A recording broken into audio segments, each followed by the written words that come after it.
Il-Partit Nazzjonalista kompla jgħid li l-flus li l-Gvern investa fin-nies waqt pandemija huwa tberbiq ta' flus. Dan intqal mill-kandidat nazzjonalista Justin Schembri waqt programm fuq ix-Xandir Nazzjonali f'dibattitu mal-Ministru Rodrigue Galdes. Quddiem il-COVID wage supplement u l-vouchers il-Partit Nazzjonalista għalhekk. Intom f'Malta jiddejjintu u ħajbatuh it-tfal tagħna. Fil-programm, il-Partit Nazzjonalista kompla bir-retorika tiegħu ta' ankrat fil-passat. Dan hekk kif Justin Schembri qal li s-surplus li pajjiżna kellu qabel il-pandemija seħ bis-saħħa ta' Gvern Nazzjonalista ta' Lorenz Gonzi.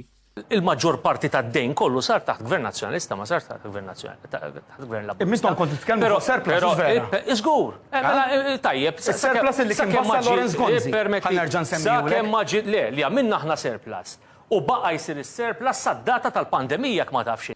Gvern Nazzjonalista taħt Lorenz Gonzi żied id-dejn ta' pajjiżna u wassal biex il-Kummissjoni Ewropea tefet lil pajjiżna fi proċedura ta' deficit eċċessiv.